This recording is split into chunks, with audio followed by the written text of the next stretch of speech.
Hello everyone, welcome to the my channel. आज हम शुरू करने वाले क्लास 12th बायोलॉजी का एक बहुत ही बेहतरीन चैप्टर बायोटेक्नोलॉजी। अगर बायोटेक्नोलॉजी की बात करें तो इसमें दो चैप्टर आते हैं, principle and process. Second chapter आता है एप्लीकेशन। एग्जाम के पॉइंट ऑफ व्यू से बहुत ही इंपॉर्टेंट चैप्टर है। इससे हर साल एग्जाम में 9 से 10 क्वेश्चन पूछे जाते हैं। अगर हम लास्ट ईयर की बात करें तो 9 क्वेश्चन आए थे इस चैप्टर से। तो बहुत ही छोटा चैप्टर है और बहुत ही आसान चैप्टर है। इसको आज हम 1 शॉर्ट वीडियो में डिस्कस करने वाले हैं। अगर हम बात करें बायोटेक्नोलॉजी की कि बायोटेक्नोलॉजी होता क्या है, इसका सिंपल मीनिंग अगर समझें कि बायोटेक्नोलॉजी क्या होता है, तो बायोटेक्नोलॉजी मीन्स होता है, बायो मीन्स होता है लाइव, बायो मीन्स होता है लाइफ, और टेक्नोलॉजी मीन्स टेक्नोलॉजी जो हम डेली लाइफ में यूज करते हैं।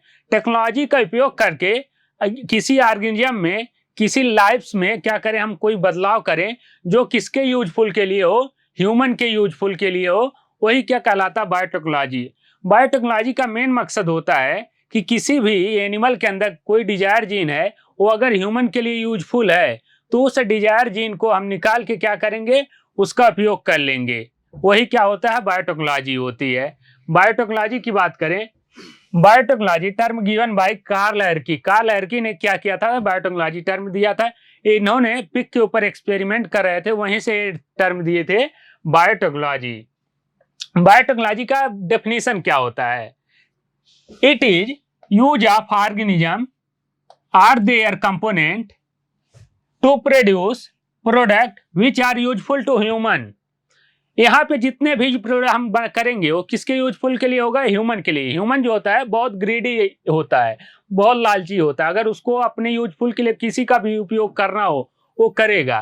तो उसी तरीके से यहाँ पे क्या है, useful, it is use of organism. हम किसी ऑर्गेनिज्म का उपयोग करते हैं, जैसे कि बैक्टीरिया का हो गया, या फिर उनके कंपोनेंट जैसे कि डीएनए हो गया,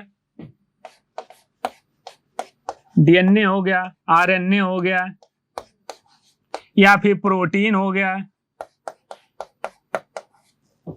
use of organism their component to produce product, किसके लिए, प्रोडक्ट को प्रोड्यूस करने के लिए। फॉर एग्जांपल हम क्या बना रहे हैं, इंसुलिन एंजाइम बना रहे हैं। इंसुलिन क्या होगा, ह्यूमन के लिए उपयोग होता है। वो किसके लिए है, ह्यूमन के लिए। For useful of human, human के यूज के लिए हो, वही क्या कहलाता है, बायोटेक्नोलॉजी। ये ओल्ड डेफिनेशन है।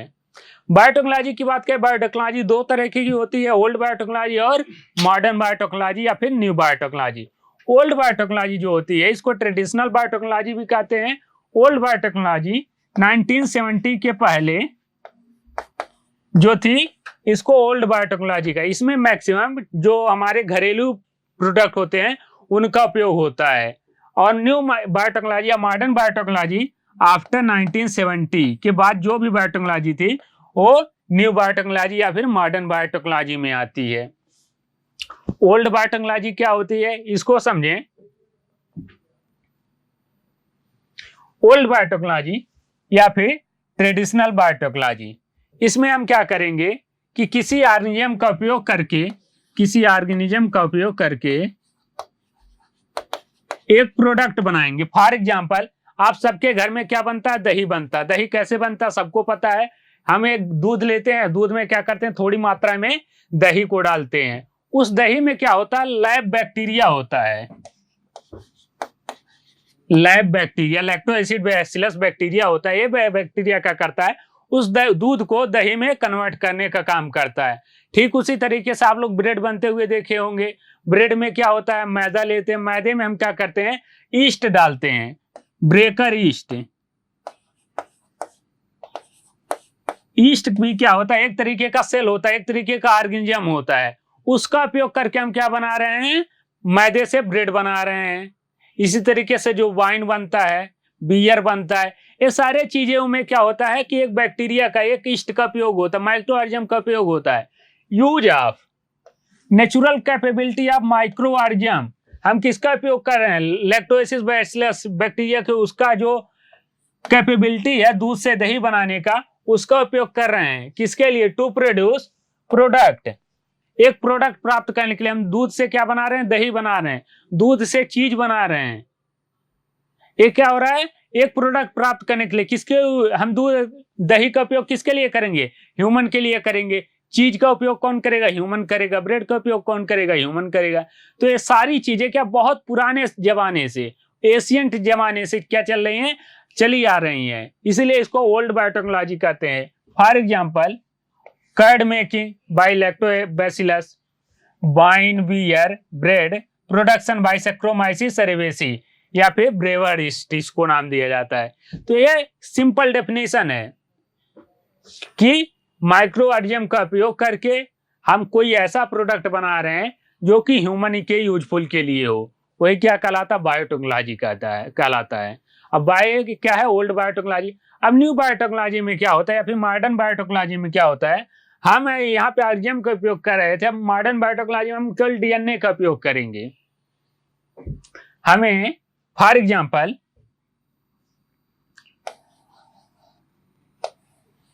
एक कोई डीएनए है, इस डीएनए के अंदर क्या है? एक ऐसा जीन प्रेजेंट है। आपको पता है जीन कहाँ प्रेजेंट होता है? जीन कहाँ प्रेजेंट होता है? डीएनए पे प्रेजेंट होता है।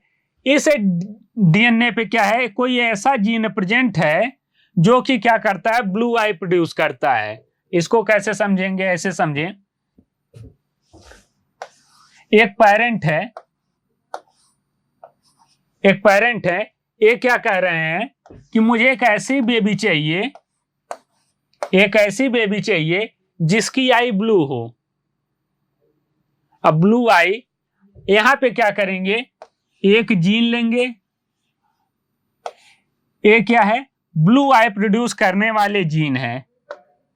ये जो जीन है, ये डीएनए पे जो जीन लगे हुए हैं, ये क्या करेंगे? ब्लू आई प्रोड्यूस करते हैं। अब यहां से जीन को काट करके, इस डीएनए को काट करके, इनके जो जाइगोट जो बनेगा उसके अंदर एक ट्रांसफर कर देंगे। इस जीन को इस जाइगोट के अंदर ट्रांसफर कर देंगे, जिससे क्या होगा? ये जो बेबी बनेगा, ये जो बेबी प्रोड्यूस होगा, उस बेबी के अंदर क्या होगी? ब्लू आई हो जाएगी। तो यहाँ पे क्या हो रहा है कि हम पहले बेबी का आई कैसे हो सकता था? ब्लैक हो सकता था, लेकिन हम क्या कर रहे हैं? बेबी का एक स्पेसिफिक आई ले रहे हैं। कौन सा? ब्लू आई। इस ब्लू आई वाले जीन को हम क्या कर रहे हैं? जाइगोट के अंदर ट्रांसफर कर रहे हैं। हमें क्या है? इस उपयोगी वाले जीन को क्या चाहिए? हमने ट्रांसफर कर दिया। तो यहाँ पे जो बेबी प्रोड्यूस हो रहा है वो क्या हो रहा है? ब्लू आई बेबी हो रहा है। तो यहाँ पे हम क्या कर रहे हैं? जीन का ट्रांसफर कर रहे हैं। मॉडर्न बायोटेक्नोलॉजी में यही होता है। यूज ऑफ जेनेटिक इंजीनियरिंग, यहाँ पे हम जेनेटिक इंजीनियरिंग का उपयोग करके recombinant DNA technology to produce product. यहाँ पे हम जेनेटिक इंजीनियरिंग का उपयोग करेंगे। जेनेटिक इंजीनियरिंग मतलब क्या होता है? जीन के अंदर जीन को कट करना, जीन को निकालना, डिजायर जीन को ढूंढना, वो क्या कहलाता है? जेनेटिक इंजीनियरिंग कहलाता है। सब आप लोग जेनेटिक इंजीनियरिंग में जो जेनेटिक्स वाला चैप्टर है वहां पे पढ़े होंगे। रिकॉम्बिनेंट डीएनए टेक्नोलॉजी क्या होता है? कोई डीएनए पहले से प्रेजेंट है, इस डीएनए के अंदर हम क्या करेंगे? एक बाहर से लाके और दूसरा डीएनए जोड़ देंगे, वही क्या कहलाता है? नया जो डीएनए बनेगा उसी को कहते हैं रिकॉम्बिनेंट डीएनए। पहले से कोई डीएनए था, अब यहाँ पे हमने कट किया, हमने एक डिजायर जीन को लाके जोड़ दिया, उसके बाद जो डीएनए बनेगा उसको नाम देंगे recombinant DNA to produce product. For example, human insulin gene transferred in E coli. ये कैसे होता है? ह्यूमन इंसुलिन जीन को क्या कहते हैं? हम एक ह्यूमन सेल लेंगे। ह्यूमन सेल, आपको सबको पता है इंसुलिन क्या करता है? ब्लड शुगर लेवल को मेंटेन करने का काम करता है। अब जब हमारा इंसुलिन हमारे शरीर में बनना बंद हो जाता है तो हमें क्या करना होता है? बाहर से इंसुलिन लेना होता है ताकि हमारा ब्लड शुगर लेवल मेंटेन हो पाए। अब बाहर से हम कैसे इंसुलिन लेंगे? पहले क्या होता था कि पिग के अंदर से इंसुलिन निकाल लिया जाता था, जो बछड़े होते हैं उनके अंदर से इंसुलिन निकाल लिया जाता था, लेकिन अब ज्यादा मात्रा में चाहिए, बहुत एक्यूरेट मात्रा में चाहिए। तो उसके लिए क्या होगा? हम क्या करेंगे? एक ह्यूमन सेल लेंगे। इस ह्यूमन सेल से ह्यूमन सेल लेंगे, इस ह्यूमन सेल से हम डीएनए को निकालेंगे। डीएनए को निकाला, अब इस डीएनए से हम आइडेंटिफाई करेंगे कि कौन सा इंसुलिन का जीन है, उस इंसुलिन वाले जीन को कट करके निकाल लेंगे। इंसुलिन वाले जीन को कट करके निकाल लिए। अब इस इंसुलिन वाले जीन को किसी बैक्टीरिया के अंदर, ई कोलाई के अंदर ट्रांसफर कर देंगे। अब ये बैक्टीरिया के अंदर जाएगा तो बैक्टीरिया जैसे जैसे रेप्लिकेट करेगा वैसे वैसे इंसुलिन वाला जीन भी रेप्लिकेट करेगा और एक से ज्यादा बन जाएगा। इंसुलिन वाला जीन भी रेप्लिकेट करेगा। इस डीएनए से क्या बनेगा? आरएनए बनेगा। आरएनए से क्या बनेगा? प्रोटीन बनेगा। प्रोटीन ही क्या होता है? एंजाइम होता है। तो यहां से हमें क्या मिल जाएगा? इंसुलिन एंजाइम मिल जाएगा। इसी का उपयोग करके क्या होगा? हमें प्रोडक्ट मिलेगा। ये पूरा क्या है, एक शॉर्टकट में बताए कि हमारा रिकॉम्बिनेंट डीएनए कैसे वर्क करता है, हमारा बायोटेक्नोलॉजी कैसे वर्क करता है। For example, human insulin gene transfer in E coli. ये तो हो गई बायोटेक्नोलॉजी दो तरीके की, modern biotechnology and old biotechnology. Old biotechnology में मैक्सिमम हाउस होल्ड प्रोडक्ट आते हैं, जैसे कि घी, दूध से दही बनाना, ब्रेड बनाना, वाइन बनाना, ये सारे क्या हैं? Old biotechnology. रिकॉम्बिनेंट बायोटेक्नोलॉजी क्या आती है? Modern biotechnology. नेक्स्ट पार्ट है आता ईएफबी। पूरे विश्व में बायोटेक्नोलॉजी को कंट्रोल करने के लिए एक संस्था बनाई गई है जिसका नाम है European Federation of biotechnology, EFB. EFB क्या कहती है? यूरोपियन फेडरेशन ऑफ बायोटेक्नोलॉजी क्या कहती है? इन्होंने एक डेफिनेशन दिया, जो हमारा ओल्ड बायोटेक्नोलॉजी था और जो हमारा न्यू बायोटेक्नोलॉजी है उनको आपस में मिलाया और एक नया बायोटेक्नोलॉजी का डेफिनेशन दिया। क्या है वो? The integration of natural science. Natural science मतलब जो हमारे पुराने जो बैक्टीरिया हैं, हमारे ऑर्गेनिज्म है, उनका उपयोग करके कोई प्रोडक्ट बना रहे हैं। एंड ऑर्गेनिज्म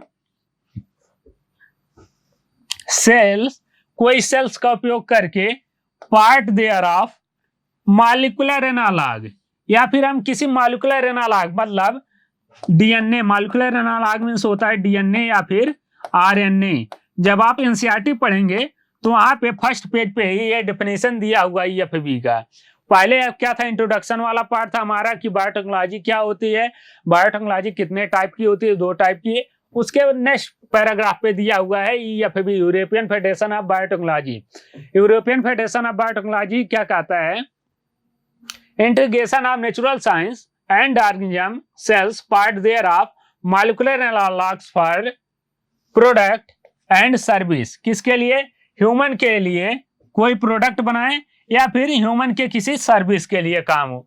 ये क्या होती है? मॉडर्न बायोटेक्नोलॉजी की डेफिनेशन होती है। किसके अकॉर्डिंग?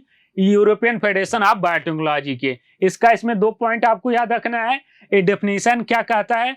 एग्जैक्ट डेफिनेशन कभी कभी एग्जाम में पूछ लिया जाता है कि ईएफबी क्या होता है बायोटेक्नोलॉजी।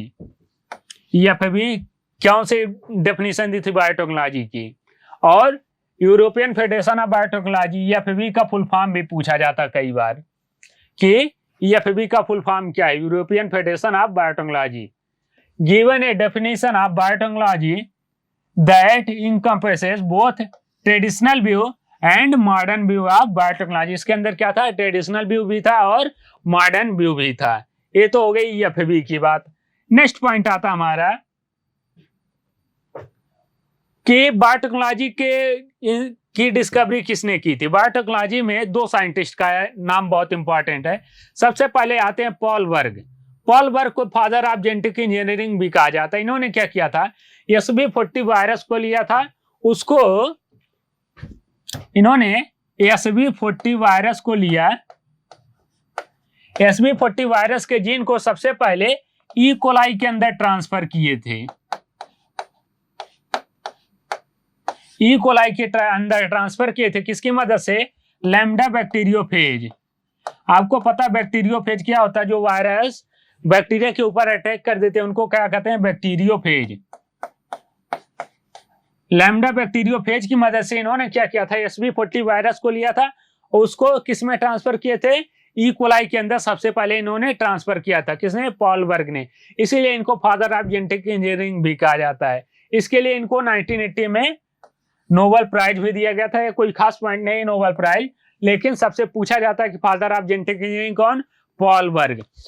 नेक्स्ट आते हैं सबसे इंपॉर्टेंट साइंटिस्ट, जो पूरे बायोटेक्नोलॉजी के सबसे मेन साइंटिस्ट हैं, स्टैनले कोहेन, हार्वर्ड बोयर। बहुत इंपॉर्टेंट। इन्होंने क्या किया था? सबसे पहले रिकॉम्बिनेंट डीएनए को बनाया था। स्टैनले कोहेन और हार्वर्ड बोयर ने सबसे पहले रिकॉम्बिनेंट डीएनए को बनाया था। कैसे बनाया था? Produce by making linking an antibiotic resistance gene with a native plasmid of salmonella typhimurium bacteria. इन्होंने क्या किया? एक एंटीबायोटिक रेजिस्टेंस जीन को लिया और उसको सोलमेला टाइफोरियम बैक्टीरिया के प्लाज्मिड से लिंक किया था। सबसे पहले इन्होंने क्या बनाया था? रिकॉम्बिनेंट डीएनए बनाया था। अब कैसे बनाया था इसको समझें। बहुत इंपॉर्टेंट साइंटिस्ट, एनसीईआरटी में भी दिया हुआ, Stanley Cohen and Harvard Boyer. कैसे बनाया था इसको देखें। एक फ्लो चार्ट बनाया है। इन्होंने क्या किया? एक बैक्टीरिया को लिया। इस बैक्टीरिया के अंदर जो प्लाज्मिड प्रेजेंट था, उस प्लाज्मिड के अंदर पहले से एंटीबायोटिक रेजिस्टेंस जीन प्रेजेंट था। ये बैक्टीरिया है, बैक्टीरिया का सेल है, कोई अननोन बैक्टीरिया, कौन सी बैक्टीरिया में नहीं पता है। उस बैक्टीरिया के अंदर क्या है? जो जो बैक्टीरिया होती है उनके अंदर दो तरीके का क्रोमोसोम होता है। एक उनका जेनेटिक क्रोमोसोम होता है, एक एक्स्ट्रा क्रोमोसोम प्रेजेंट होता है जिसको नाम दिया जाता है प्लाज्मिड। प्लाज्मिड क्या होता है? Extra chromosomal double standard circular DNA होता है। इस प्लाज्मिड के अंदर क्या है? एंटीबायोटिक रेजिस्टेंस जीन प्रेजेंट होता है। एंटीबायोटिक क्या करता है? बैक्टीरिया को किल करने का काम करता है। अगर हम इसके ऊपर क्या करें, कोई एंटीबायोटिक डालें तो ये बैक्टीरिया मरेगा नहीं। अब एंटीबायोटिक रेजिस्टेंस जीन कैसे बनेगा? जैसे हमारे अंदर कोई बैक्टीरिया प्रेजेंट है, अब उसके लिए हम क्या करेंगे? एंटीबायोटिक खाएंगे। तो उस एंटीबायोटिक के लिए बैक्टीरिया क्या करेगी? सरवाइव करने की कोशिश करेगी। तो अगर हम कम मात्रा में एंटीबायोटिक लिए तो बैक्टीरिया सरवाइव कर जाएगी। उसके अंदर क्या हो जाएगा? नेचुरली अपने आप एंटीबायोटिक रेजिस्टेंस जीन डेवलप हो जाते हैं। इस एंटीबायोटिक रेजिस्टेंस जीन को क्या किए उन्होंने? लिया और बाहर निकाला और कट कर दिया। सबसे पहले इन्होंने क्या किया? बैक्टीरिया लिया, नॉन बैक्टीरिया, उसके अंदर क्या था? प्लाज्मिड। प्लाज्मिड के अंदर एंटीबायोटिक रेजिस्टेंस जीन। इस एंटीबायोटिक रेजिस्टेंस जीन को इन्होंने कट करके बाहर निकाला। और एक बैक्टीरिया लिया, सोलमेला टाइफीरियम बैक्टीरिया, जो कि क्या करता है? टाइफाइड को काज करता है। इसके अंदर पहले से कोई एंटीबायोटिक रेजिस्टेंस जीन प्रेजेंट नहीं था, कोई एंटीबायोटिक रेजिस्टेंस जीन नहीं था। अब इस बैक्टीरिया के अंदर, सोलमेला टाइफीरियम के अंदर जो कोई एंटीबायोटिक रेजिस्टेंस जीन नहीं था, इसके भी प्लाज्मिड को इन्होंने बाहर निकाला। अब इसके प्लाज्मिड में क्या किया? जो हमने एंटीबायोटिक रेजिस्टेंस जीन लिया था उसको जोड़ दिया। पहले सबसे पहले इसके अंदर क्या करेंगे? कट लगाएंगे। कट कैसे लगाएंगे? आरई की मदद से, रिस्ट्रिक्शन एंडोन्यूक्लिएज की मदद से कट लगाएंगे। इसको हम आगे पढ़ेंगे डिटेल में कि कैसे कट लगता है, कैसे जोड़ा जाता है। इसके अंदर कट लगाया। किसी भी डीएनए को अगर जोड़ना होता है तो एक एंजाइम होता है लाइगेज। लाइगेज की मदद से क्या होता है? कोई भी डीएनए को जोड़ दिया जाता है। लेकिन अगर कट लगाना हो किसी डीएनए को तो एक एंजाइम होता है आरई, रिस्ट्रिक्शन एंडोन्यूक्लिएज। इसकी मदद से किसी भी एंजाइम में, किसी भी डीएनए के अंदर कट लगा सकते हैं। तो आरई की मदद से क्या किए? इसके अंदर कट लगाया और इन दोनों को आपस में जोड़ दिया। अब ये जो डीएनए बना, एंटीबायोटिक रेजिस्टेंस जीन को जोड़ने के बाद जो डीएनए बना उसको नाम दिया जाता है रिकॉम्बिनेंट डीएनए। Recombinant DNA. ये रिकॉम्बिनेंट डीएनए जो होता है, अब ये क्या हो गया? इसके अंदर एंटीबायोटिक रेजिस्टेंस जीन प्रेजेंट है। यहां पे इन्होंने क्या लिया? एक और बैक्टीरिया को लिया जो कि नॉर्मल बैक्टीरिया थी, नॉर्मल ई कोलाई। ये नॉर्मल ई कोलाई क्या थी? इसके अंदर पहले से कोई भी एंटीबायोटिक जीन नहीं प्रेजेंट था। अगर इसके ऊपर हम क्या करते, कोई एंटीबायोटिक डालते, ये मर जाती। Antibiotic resistance gene, antibiotic resistance gene absent. इसके अंदर क्या था, कोई एंटीबायोटिक रेजिस्टेंस जीन नहीं था। अगर इसके ऊपर एंटीबायोटिक डालेंगे तो ये मर जाएगी। अब इसके अंदर हम क्या करेंगे, ये जो हमने रिकॉम्बिनेंट डीएनए बनाया था, हमने नहीं बनाया था, जो स्टैनले कोहेन हर्बर्ट बोयर ने बनाया था, उसको इन्होंने क्या किया, इस नॉर्मल वाली बैक्टीरिया के अंदर ट्रांसफर कर दिया। अब इसके अंदर क्या चला आया, एंटीबायोटिक रेजिस्टेंस जीन चला आया, एंटीबायोटिक रेजिस्टेंस जीन प्रेजेंट। अब एंटीबायोटिक रेजिस्टेंस जीन चला आया। अब अगर आप इसके ऊपर क्या करेंगे, हम एंटीबायोटिक डालेंगे तो ये अब नहीं मरेगा।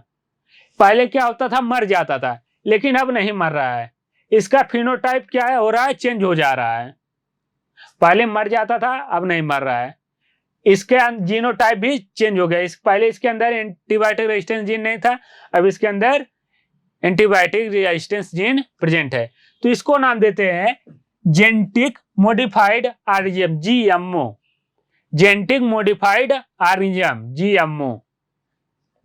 जेनेटिक मॉडिफाइड क्योंकि इसके जेनेटिक्स में मॉडिफिकेशन हो गया, इसके डीएनए में मॉडिफिकेशन हो गया, इसका जीनोटाइप चेंज हो गया, इसका फिनोटाइप चेंज हो गया। यही क्या किए थे, स्टैनले कोहेन हर्बर्ट बोयर ने यही एक्सपेरिमेंट परफॉर्म किया था। सबसे पहले क्या बनाया था, रिकॉम्बिनेंट डीएनए को बनाया था। यहाँ पे क्या दो पॉइंट पूछा जाएगा कि क्या किसमें ट्रांसफर किए थे, किसके प्लाज्मिड के साथ जोड़े थे, सोलमेला टाइफीरियम बैक्टीरिया के साथ इन्होंने जोड़ा था। सबसे पहले रिकॉम्बिनेंट डीएनए को किसने बनाया था, स्टैनले कोहेन हर्बर्ट बोयर ने बनाया था। ये दो पॉइंट यहां से इंपॉर्टेंट है। नेक्स्ट आता है स्टेप ऑफ बायोटेक्नोलॉजी। ये तो हमने अभी तक बात की कि बायोटेक्नोलॉजी का डेफिनेशन क्या होता है, बायोटेक्नोलॉजी का उपयोग क्या होता है। बायोटेक्नोलॉजी कितने टाइप के होते हैं, दो टाइप के, ओल्ड बायोटेक्नोलॉजी और मॉडर्न बायोटेक्नोलॉजी या फिर न्यू बायोटेक्नोलॉजी। फिर हमने देखा कि सबसे पहले रिकॉम्बिनेंट डीएनए को किसने बनाया था, स्टैनले कोहेन हर्बर्ट बोयर ने बनाया था। Father of genetic engineering Paul Berg, ये अभी तक हमने देख लिया। अब अगर बात आई कि अगर हमें बायोटेक्नोलॉजी को परफॉर्म करना है, अगर आप एक बायोटेक्नोलॉजी है, अगर आपको बायोटेक्नोलॉजी को परफॉर्म करना है तो आप कैसे परफॉर्म करेंगे, कौन कौन से स्टेप होते हैं बायोटेक्नोलॉजी के, इसको समझेंगे। अभी एक फ्लो चार्ट बना रहे हैं, इस फ्लो चार्ट में पूरा का पूरा आ जाएगा कि कैसे बायोटेक्नोलॉजी को परफॉर्म किया जाता है। इसको हम आगे डिटेल में अभी पढ़ेंगे। अभी एक फ्लो चार्ट देखते हैं। अगर हमें बायोटेक्नोलॉजी को परफॉर्म करना है, सबसे पहले हम एक सेल लेंगे, एक सेल लेंगे। ये कोई भी सेल हो सकता है, एनिमल सेल हो सकता है, प्लांट सेल हो सकता है, बैक्टीरियल सेल हो सकता है, कोई भी सेल लेंगे। ऐसा सेल लेंगे जिसके अंदर हमारा डिजायर्ड जीन प्रेजेंट हो, क्योंकि हम सब कुछ कर रहे हैं किसके लिए, एक डिजायर्ड जीन के लिए, एक डिजायर्ड डीएनए के लिए। क्योंकि डिजायर्ड जीन से, डिजायर्ड डीएनए से हमें क्या मिलने वाला, प्रोडक्ट मिलने वाला है। तो हम क्या लेंगे, एक सेल लेंगे। इस सेल के अंदर क्या करेंगे, isolation of DNA, isolation of DNA. इस सेल के अंदर हम क्या करेंगे, इस सेल को डाइजेस्ट करेंगे। सेल को डाइजेस्ट करने के लिए अगर बैक्टीरियल सेल वाला है तो लाइसोजाइम डालेंगे, फंगल सेल वाला है तो काइटिनेज डालेंगे, एनिमल सेल वाला है तो क्या डालेंगे, लाइपेज डालेंगे, प्रोटीएज डालेंगे। तो अगर हमें क्या करना है, सेल से डीएनए को निकालना है तो इसके अंदर पहले जो मटेरियल प्रेजेंट है उसको डाइजेस्ट करना पड़ेगा। इसके अंदर क्या है, प्रोटीन प्रेजेंट है, प्रोटीएज को डालेंगे। इसके अंदर आरएनए प्रेजेंट है, आरएनए डालेंगे। तो इसके अंदर जितने भी मटेरियल है उसको पहले हम डाइजेस्ट करेंगे, वहां से क्या निकालेंगे, एक डीएनए उसका निकालेंगे। अब इस डीएनए में क्या करेंगे, आइसोलेशन ऑफ डीएनए। अब इस डीएनए के अंदर क्या है, हमारा ये मान लेना डिजायर जीन प्रेजेंट है। ये वाला जो सेगमेंट है रेड वाला है, यही क्या है, हमारा डिजायर जीन है। अब क्या करेंगे, इसके अंदर कट करेंगे, कट बाई आरई, रिस्ट्रिक्शन इंडोन्यूक्लियेज की मदद से हम इसके अंदर कट लगाएंगे। अब इसका फ्रेगमेंट हो जाएगा। ये वाला जो हमारा है, यही क्या है, हमारा डिजायर जीन है। रेड वाला फ्रेगमेंट क्या है, डिजायर जीन है। इस डिजायर जीन का क्या करेंगे, हम इसको अलग कर लेंगे। selection of desired gene। हम क्या करेंगे, इस फ्रेगमेंट में से डिजायर जीन को अलग कर लेंगे। अब कैसे करेंगे इसको आगे हम डिटेल में पूरा पढ़ने वाले हैं, अभी बस इतना समझे कैसे कैसे होता है, बायोटेक्नोलॉजी के स्टेप कौन से परफॉर्म होते हैं। अब हमने डिजायर जीन हमें मिल गया, ये डिजायर जीन केवल एक है। अभी अगर हमें ज्यादा चाहिए तो इसका हम क्या कराएंगे, एम्प्लीफिकेशन। एम्प्लीफिकेशन किसकी मदद से, पीसीआर की मदद से क्या कराएंगे, इसका एम्प्लीफिकेशन। आप लोग डीएनए फिंगरप्रिंटिंग में पढ़े होंगे कि पीसीआर की मदद से क्या होता है, एक डीएनए से बहुत सारे डीएनए बनाए जाते हैं। तो इसका हम क्या कराएंगे, हमारे डिजायर जीन का एक डीएनए से बहुत सारे फ्रेगमेंट को हम बना लेंगे पीसीआर की मदद से। ये हमें क्या मिल गया, डिजायर जीन हमारा मिल गया। अब इस डिजायर जीन को क्या करेंगे, हमें डिजायर जीन मिल गया। अब हम लेंगे एक वेक्टर,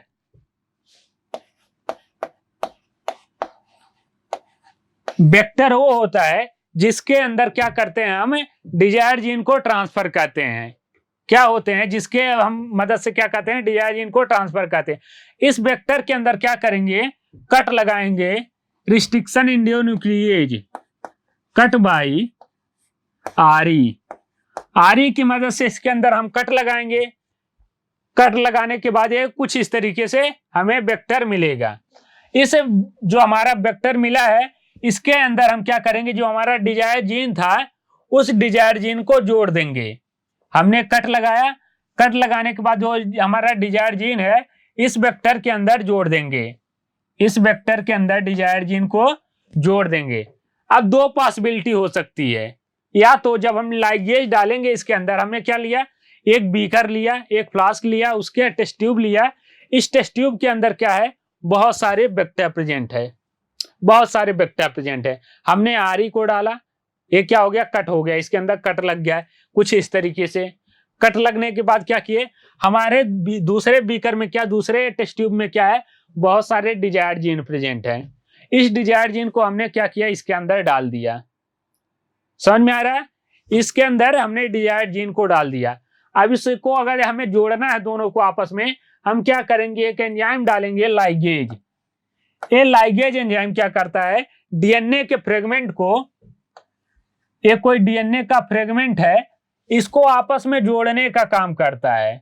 लाइगेज क्या करता है, इस डीएनए के फ्रेगमेंट को आपस में जोड़ने का काम करता है। जब हम इस टेस्ट ट्यूब में लाइगेज को डालेंगे तो दो पॉसिबिलिटी होगी, ये जो हमारा कट वाला पार्ट है ये खुद आपस में जुड़ जाए, क्योंकि ये भी तो आपस में क्या है, ये तो डीएनए ही है ना, तो हो सकता है ये खुद आपस में जुड़ जाए। या फिर दूसरी पॉसिबिलिटी क्या है, डिजायर जीन के साथ जुड़ जाए, जिसके लिए हमने क्या किया, पूरा परफॉर्म किया है। हमारा मेन मकसद ही क्या है, डिजायर जीन को वेक्टर के साथ जोड़ना है। तो अगर ये खुद जुड़ जाएगा, इसको कहते हैं सेल्फ लाइगेज। सेल्फ लाइगेज, खुद लाइगेज हो रहा है, खुद जुड़ जा रहा है, इसको कहते हैं नॉन रिकॉम्बिनेंट डीएनए। इसके अंदर कोई बाहर से डीएनए नहीं आया, इसको टर्म देते हैं नॉन रिकॉम्बिनेंट डीएनए। अगर क्या हो रहा है, हमारा डिजायर जीन जुड़ जा रहा है, उसको टर्म देते हैं रिकॉम्बिनेंट डीएनए। ये हमें मिल गया रिकॉम्बिनेंट डीएनए। अब इस रिकॉम्बिनेंट डीएनए को और नॉन रिकॉम्बिनेंट डीएनए को पूरा टेस्ट ट्यूब में जो बचा है, इस पूरे टेस्ट ट्यूब को हम क्या करेंगे, एक होस्ट सेल के अंदर ट्रांसफर करेंगे। होस्ट सेल क्या करता है, जहां पे इसका रेप्लिकेशन होगा। अब इसको हम क्या करेंगे, ट्रांसफर इन होस्ट सेल, इसको होस्ट सेल के अंदर ट्रांसफर करेंगे। अब होस्ट सेल में कैसे ट्रांसफर करेंगे, होस्ट सेल के लिए भी एक हमने क्या लिया, टेस्ट ट्यूब लिया। अब इस टेस्ट ट्यूब के अंदर बहुत सारे होस्ट सेल प्रेजेंट है। अब इस होस्ट सेल के अंदर क्या करेंगे, अभी दूसरे फ्लास्क में हमने जो दूसरे टेस्ट ट्यूब में क्या बनाया था, रिकॉम्बिनेंट और नॉन रिकॉम्बिनेंट डीएनए को बनाया था, वो दूसरे में प्रेजेंट है, उसको इसके अंदर ट्रांसफर कर दिए, उसको इसके अंदर डाल दिए। अब यहाँ पे तीन पॉसिबिलिटी बनेगी, कोई एक ऐसा बैक्टीरिया, कोई एक ऐसा होस्ट सेल है जिसके अंदर कोई भी डीएनए नहीं गया, जो हमने डाला था वो नहीं गया, उसको नाम देते हैं नॉन ट्रांसफॉर्मेंट। एक ऐसा बैक्टीरिया है जिसके अंदर कौन सा चला जाए, जो हमारा जो हमारा नॉन रिकॉम्बिनेंट वाला था, जिसके अंदर कोई भी बाहर से डिजायर जीन नहीं जुड़ा था, वो वाला डीएनए, वो वाला प्लाज्मिड चला जाए, उसको ना इसमें अंदर तो ट्रांसफर हुआ है तो नाम देते हैं ट्रांसफारमेंट विथ नॉन रिकॉम्बिनेंट। कुछ तो ट्रांसफर हुआ है, लेकिन क्या ट्रांसफर हुआ है? नॉन रिकॉम्बिनेंट डीएनए ट्रांसफर हुआ है। कुछ ऐसे भी होस्ट होंगे, कुछ ऐसे भी बैक्टीरिया होंगे जिसके अंदर क्या होगा, जो हमारा रिकॉम्बिनेंट डीएनए था, आरडीएनए था, वो ट्रांसफर हो जाए। ये ट्रांसफर हो गया, हमारा क्या है, रिकॉम्बिनेंट डीएनए ट्रांसफर हुआ। तो हमें 3 तरीके का होस्ट मिलेगा। एक तो नॉन ट्रांसफारमेंट मिलेगा, जिसके अंदर कोई भी बैक्टीरिया, कोई भी हमारा डीएनए नहीं गया है। कुछ ऐसे बैक्टीरिया प्रेजेंट होंगे, कुछ ऐसे होस्ट प्रेजेंट होंगे जिसके अंदर हमारा नॉन रिकॉम्बिनेंट वाला डीएनए गया होगा। हमारे लिए ना ये उपयोगी है, ना ये यूजफुल है। हमारे लिए यूजफुल कौन सा है? केवल वो वाला यूजफुल है जिसके अंदर क्या गया है, रिकॉम्बिनेंट डीएनए गया है। क्योंकि रिकॉम्बिनेंट डीएनए में हमारा क्या है, डिजायर जीन प्रेजेंट है, डिजायर जीन प्रेजेंट। तो हमें क्या करना है, केवल यही एक चाहिए। लेकिन ये पूरा का पूरा टेस्ट ट्यूब है। अब इस टेस्ट ट्यूब के अंदर तीनों टाइप के होस्ट प्रेजेंट है। अभी नेक्स्ट स्टेप में क्या करेंगे, इसका सिलेक्शन करेंगे। सिलेक्शन ऑफ ट्रांसफारमेंट विथ रिकॉम्बिनेंट, किसका हम सिलेक्शन करेंगे? हमें 3 तरीके की बैक्टीरिया प्रेजेंट है, तीनों होस्ट प्रेजेंट है एक टेस्ट ट्यूब में। अब इससे हम क्या करेंगे, सिलेक्शन ऑफ ट्रांसफारमेंट विथ रिकॉम्बिनेंट। जो हमारा ये ट्रांसफारमेंट और रिकॉम्बिनेंट वाला होस्ट था, इसको हम बाहर निकालेंगे। कैसे निकालेंगे, आगे डिटेल में पढ़ेंगे। यहाँ पे सेलेक्टेबल मार्कर आता है, उसकी मदद से हम इसका सिलेक्शन करते हैं। इसको हमने क्या किया, बाहर निकाल लिया। ये क्या है, जेनेटिक मॉडिफाइड ऑर्गेनिज्म, क्योंकि इसका जेनेटिक्स क्या हो गया, मॉडिफाई हो गया। इसके अंदर हमारा डिजायर जीन प्रेजेंट है। अब इसका क्या करेंगे, हम इसका मल्टीप्लिकेशन कराएंगे। एनसीईआरटी में एक लाइन लिखी हुई है, increase copy number as well as number of plasmid. क्या करेंगे, यहाँ पे इसका खुद का कॉपी नंबर भी बढ़ाएंगे, और प्लाज्मिड जो हमारा है इसका नंबर भी हम सेल में बढ़ाएंगे। एक सेल से हम क्या बनाएंगे, बहुत सारे बिलियन ऑफ सेल बनाएंगे। और एक सेल में क्या है, पहले एक केवल प्लाज्मिड था, अब एक से ज्यादा प्लाज्मिड यहाँ पे रेप्लिकेशन के थ्रू आ जाएंगे। यही पूरा स्टेप क्या होता है, बायोटेक्नोलॉजी का स्टेप परफॉर्म होता है। इसको एक बार और समझ ले। सबसे पहले हमने क्या लिया, एक सेल लिया, सेल से हमने क्या निकाला, डिजायर जीन निकाला। डिजायर जीन से क्या किया, हम उसको आइसोलेट किए, डिजायर जीन का एम्प्लीफिकेशन करवाए। उसको हमने क्या किया, एक वेक्टर के अंदर ट्रांसफर किया, वेक्टर के अंदर जोड़ा। उसके बाद हमारा क्या बना, 2 तरीके के वेक्टर बने, एक नॉन रिकॉम्बिनेंट और एक रिकॉम्बिनेंट। इस वेक्टर को हमने क्या किया, होस्ट सेल में ट्रांसफर किया। होस्ट सेल में जब ट्रांसफर करेंगे तो 3 तरीके के होस्ट बनेंगे, एक नॉन ट्रांसफारमेंट जिसके अंदर कोई वेक्टर नहीं गया, कोई प्लाज्मिड नहीं गया है, एक ट्रांसफारमेंट जिसके अंदर क्या जाएगा, नॉन रिकॉम्बिनेंट डीएनए जाएगा। हमारा थर्ड बनेगा रिकॉम्बिनेंट, जिसके अंदर क्या हो जाएगा, हमारा रिकॉम्बिनेंट डीएनए जाएगा। ट्रांसफारमेंट विथ रिकॉम्बिनेंट। अब इसके से हम क्या करेंगे, जो ट्रांसफारमेंट विथ रिकॉम्बिनेंट है उसका सिलेक्शन करेंगे, उसका एम्प्लीफिकेशन करवाएंगे, कॉपी नंबर बढ़वाएंगे। सेल का भी कॉपी नंबर बढ़ रहा है, सेल का भी नंबर बढ़ रहा है, और प्लाज्मिड का भी नंबर बढ़ रहा है। ये पूरा क्या होता है, बायोटेक्नोलॉजी का स्टेप। अगर आप केवल एक बार यही देख ले रहे हैं, तब भी आपके माइंड में एक मैप बन जाएगा कि बायोटेक्नोलॉजी होता क्या है। तो ये बहुत इंपॉर्टेंट स्टेप है। अब नेक्स्ट हम देखेंगे कि एक एक स्टेप बायोटेक्नोलॉजी का परफॉर्म कैसे होता है, कौन से एंजाइम उपयोग होते हैं, कौन सा टूल्स उपयोग होता है, इसको हम नेक्स्ट स्लाइड में देखेंगे। नेक्स्ट है प्रिंसिपल ऑफ बायोटेक्नोलॉजी। बायोटेक्नोलॉजी के अंदर 2 प्रिंसिपल होते हैं। फर्स्ट होता है genetic engineering. Genetic engineering means होता है, अभी तक हमने जो किया था कि प्लाज्मिड लिया, प्लाज्मिड में क्या किया, हमने डिजायर डीएनए को लिया, उसको कट करके उसमें जोड़ दिया। ये पार्ट कहलाता है जेनेटिक इंजीनियरिंग।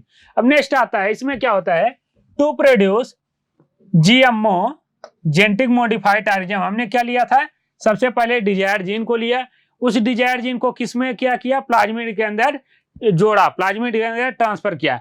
अब इस प्लाज्मिड को क्या किया, एक बैक्टीरिया के अंदर, एक होस्ट के अंदर ट्रांसफर किया। ये पूरा क्या कहलाता है, जो बना GMO, genetic modified RGM. This technique alter the chemistry of genetic material DNA and RNA. कैसे, अभी हमने देखा था कि बैक्टीरिया थी, बैक्टीरिया के अंदर कोई एंटीबायोटिक जीन नहीं प्रेजेंट था, लेकिन जब हमने बाहर से एंटीबायोटिक रेजिस्टेंस जीन को क्या किया, सोलमेला टाइफीरियम बैक्टीरिया के प्लाज्मिड से जोड़ा, उस सोलमेला टाइफीरियम बैक्टीरिया का जो प्लाज्मिड है, जो हमारा आरडीएनए है, उसको नॉर्मल ई कोलाई के अंदर हमने ट्रांसफर किया। तो उसका जो केमिस्ट्री था, पहले क्या था कि इसके अंदर कोई एंटीबायोटिक रेजिस्टेंस जीन प्रेजेंट नहीं था, लेकिन बाद में एंटीबायोटिक रेजिस्टेंस जीन प्रेजेंट हुआ। इसका पहले, इसके ऊपर अगर हम पहले क्या करते थे, एंटीबायोटिक डालते थे, मर जाता था, लेकिन बाद में एंटीबायोटिक डाला तो नहीं मरता था। तो इसका जीनोटाइप भी चेंज हो गया, इसका फिनोटाइप भी चेंज हो गया। तो ये कह रहा है genetic chemistry of genetic material, उसका डीएनए भी चेंज हो गया, उसका आरएनए भी चेंज हो गया। Modified DNA, rDNA introduce into host organism and thus change the phenotype of the host organism। हम क्या करते थे, आरडीएनए को होस्ट ऑर्गेनिज्म के अंदर ट्रांसफर किए। आरडीएनए हमारा क्या था, पहले जो ई कोलाई थी, नॉर्मल ई कोलाई, उसके अंदर जब हमने आरडीएनए को, रिकॉम्बिनेंट डीएनए को ट्रांसफर किया, तो उसका फिनोटाइप चेंज हो गया। कैसे चेंज हो गया, इसके अंदर पहले कोई एंटीबायोटिक रेजिस्टेंस जीन नहीं था, लेकिन इसके अंदर एंटीबायोटिक रेजिस्टेंस जीन प्रेजेंट है। तो क्या हो गया, उसका होस्ट ऑर्गेनिज्म। यही क्या कहलाता है, जेनेटिक इंजीनियरिंग। ये हमारा होस्ट ऑर्गेनिज्म बन गया। अब पहले अब क्या है, केवल एक होस्ट ऑर्गेनिज्म है, केवल एक होस्ट ऑर्गेनिज्म, एक बैक्टीरियल सेल प्रेजेंट है। अब हमें प्रोडक्ट चाहिए, तो ये तो है नहीं, प्रोडक्ट थोड़ी मात्रा में चाहिए, 10 ग्राम चाहिए, 5 ग्राम चाहिए, हमें प्रोडक्ट लार्ज स्केल पे चाहिए। अगर हमें लार्ज स्केल पे प्रोडक्ट चाहिए, तो इस बैक्टीरिया को ग्रो करवाना पड़ेगा। एक बैक्टीरिया से billion of bacteria, billion of host बनाना पड़ेगा। उसके लिए क्या आता है, बायो इंजीनियरिंग प्रोसेसिंग। नेक्स्ट आता है growth of genetic modified organism at large scale. इसको नाम देते हैं bio engineering, bio engineering processing. Processing, इसका हम प्रोसेस कर रहे हैं। बायो इंजीनियरिंग, जो हमने जेनेटिक जीएमओ ऑर्गेनिज्म बनाया था, उसका प्रोसेसिंग करके क्या कर रहे हैं, लार्ज स्केल पे उसका प्रोडक्शन कर रहे हैं। ये क्या होता है, सेकंड स्टेप होता है हमारा बायोटेक्नोलॉजी का। Maintenance of GMO in A sterile microbial contamination free condition. इसका मतलब क्या हुआ, एक कोई टेस्ट ट्यूब है, इस टेस्ट ट्यूब के अंदर बहुत सारे, इस टेस्ट ट्यूब के अंदर बहुत सारे हमारा जीएमओ प्रेजेंट है। हो सकता है बैक्टीरिया ही है, तो और भी कोई बैक्टीरिया इसके साथ प्रेजेंट हो, इसके साथ कोई ऐसी बैक्टीरिया प्रेजेंट हो जो हमें क्या हो, हमारे लिए उपयोगी ना हो, टॉक्सिक प्रोड्यूस करे। इस जो पहले हमारे जीएमओ थे, कोई उसके साथ कोई ऐसे भी बैक्टीरिया प्रेजेंट हो, कोई ऐसा भी माइक्रोब प्रेजेंट हो, वो क्या करे, इनको मार दे। अगर हम इसको ग्रो करवाएंगे तो वो भी ग्रो करेगा। तो हमें क्या चाहिए, केवल जीएमओ वाला जो हमारा ऑर्गेनिज्म है, केवल वही ग्रो करे। उसके लिए क्या करेंगे, इसके अंदर माइक्रोबियल कंडीशन करेंगे, स्टेराइल कंडीशन उपयोग करेंगे। स्टेराइल मतलब जो हमारा अनुपयोगी चीज है, अनयूजुअल चीज है, उसको हम मार देंगे। माइक्रोबियल कंटामिनेशन, कोई भी माइक्रोब दूसरा प्रेजेंट नहीं होना चाहिए। Environmental condition, growth it large level for the manufacture of biotechnological product like antibiotic, vaccine, enzyme. किसके उपयोग के लिए, एंटीबायोटिक के प्रोडक्शन के लिए। एंटीबायोटिक अगर हमें चाहिए, बहुत सारे लार्ज स्केल पे चाहिए। वैक्सीन भी इसी तरीके से बनाया जाता है। जैसे आप कोरोना अभी था, तो कोरोना में आप लोग देखे होंगे, बहुत कम समय में पूरे देश को कोरोना की वैक्सीन लग गई। कैसे लगी, क्योंकि उसका लार्ज स्केल पे प्रोडक्शन हुआ। अगर लार्ज स्केल पे प्रोडक्शन नहीं होता, तो क्या इतने कम समय पूरे पॉपुलेशन को वैक्सीन लग पाती, नहीं लग पाती। तो कैसे हो पाया हो, हमने क्या किया, कंटामिनेशन फ्री एनवायरनमेंट लिया, वहां पे हमारा जो जीएमओ था, हमारा डिजायर प्रोडक्ट था, उसको लार्ज स्केल पे ग्रो करवाए। तो वहां से क्या मिला, हमें वैक्सीन मिल गया, एंटीबायोटिक्स मिल जाते हैं, एंजाइम मिलते हैं। ये क्या कहलाता है? बायो इंजीनियरिंग प्रोसेसिंग कहलाता है। 2 step, genetic engineering, bio engineering process. यही क्या है? बायोटेक्नोलॉजी के मेन 2 स्टेप होते हैं, इसी में बायोटेक्नोलॉजी परफॉर्म की जाती है। अब अगर हमें बायोटेक्नोलॉजी को परफॉर्म करना है तो हमें कौन कौन से टूल्स की जरूरत पड़ेगी, कौन कौन से हथियार की जरूरत पड़ेगी? टूल्स मीन्स क्या होता है? हथियार। अगर हम कोई काम करने जा रहे हैं, कोई जंग लड़ने जा रहे हैं, उसके लिए हमें हथियार की जरूरत होती है। ठीक उसी तरीके से अगर हम बायो इंजीनियरिंग को परफॉर्म करने जा रहे हैं, बायोटेक्नोलॉजी को परफॉर्म करने जा रहे हैं, तो हमें कौन कौन से हथियार की जरूरत होगी उसकी बात करते हैं। सबसे पहला हथियार जो हमारा है, पहला टूल है, वो है एंजाइम।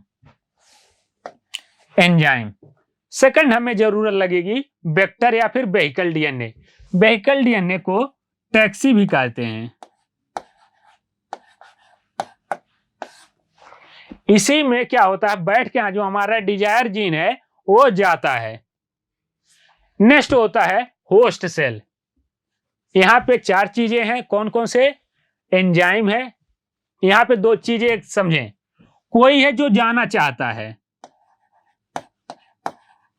कोई जाना चाहता है,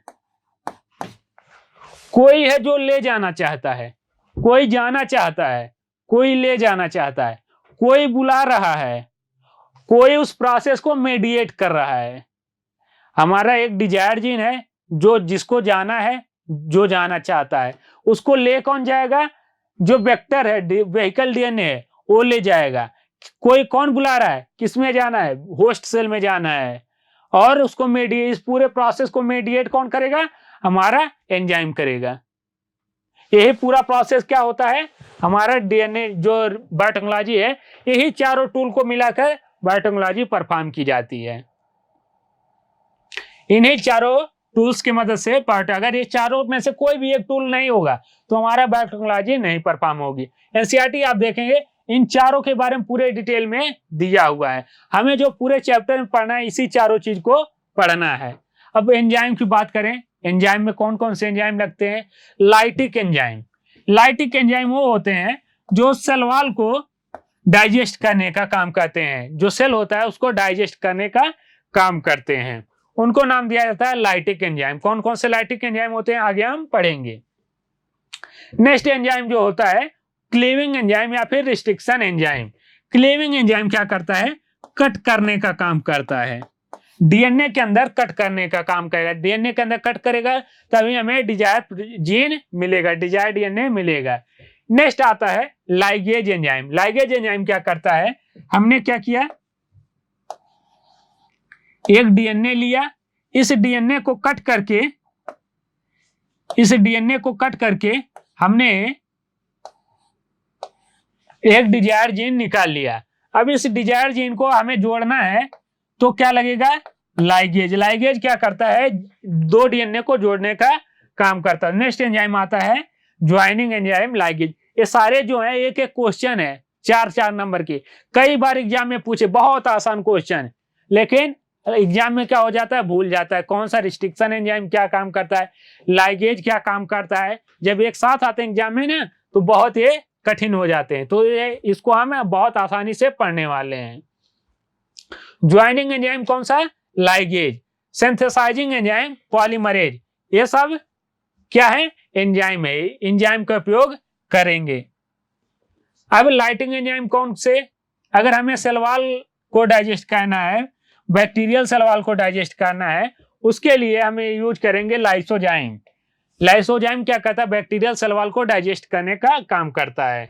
सेलुलोज की बात करें, प्लांट सेल वॉल को डाइजेस्ट करने का काम करता है, क्योंकि जो प्लांट सेल वॉल होता है वो सेलुलोज का बना होता है। अगर हमें क्या करना है? फंगल सेल वॉल को डाइजेस्ट करना है, फंगल सेल को डाइजेस्ट करना है, उसके लिए हम उपयोग करेंगे काइटिनेज का, क्योंकि फंगल सेल वॉल जो होता है वो काइटिन का बना होता है। इसी तरीके से अगर हमें प्लांट सेल को डाइजेस्ट करना है तो उसमें भी क्या उपयोग करेंगे? पेक्टिनेज का उपयोग करेंगे। अगर हमें एनिमल सेल का डाइजेस्ट करना है, सेल मेम्ब्रेन को डाइजेस्ट करना है, उसके लिए उपयोग करेंगे लाइपेज का। लाइपेज की जो होता है ये लिपिड को डाइजेस्ट करने का काम करता है। जो हमारा सेल मेम्ब्रेन होता है वो लिपिड का बना होता है, लिपिड और प्रोटीन का है। तो इसके साथ में प्रोटीएज भी डालेंगे। Hydrisation of cell membrane. Lytic enzyme क्या कहता है? They degradating enzyme which are used to isolation of DNA. क्यों? डीएनए हमें कैसे मिलेगा? सेल है, सेल के अंदर ही क्या है? क्रोमोसोम प्रेजेंट है। अगर हमें इस क्रोमोसोम से डीएनए को निकालना है, सबसे पहले हमें क्या करना पड़ेगा? इस सेल वॉल को डाइजेस्ट करना पड़ेगा। इस सेल वॉल को डाइजेस्ट करेंगे तभी हमें क्या मिलेगा? तभी हमें क्या मिलेगा? डीएनए मिलेगा, हमारा डिजायर जीन मिलेगा। तो किसके लिए? डिजायर जीन को लेने के लिए हम क्या करेंगे? लाइटिक एंजाइम का उपयोग करेंगे। कौन कौन से लाइटिक एंजाइम? अगर बैक्टीरियल सेल को डाइजेस्ट करना है तो लाइसोजाइम, फंगल सेल को डाइजेस्ट करना है तो काइटिनेज का उपयोग करेंगे, अगर प्लांट सेल को डाइजेस्ट करना है सेलुलोज का, अगर हमें सेल मेम्ब्रेन को डाइजेस्ट करना है तो लाइपेज और प्रोटियोज का उपयोग करेंगे। ये तो हो गया लाइटिंग एंजाइम के बारे में।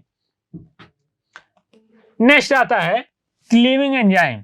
क्लीविंग एंजाइम क्या काम करता है? This enzyme are used to breaking the nucleic acid. They are called nuclease. Cleaving enzyme क्या काम करते हैं?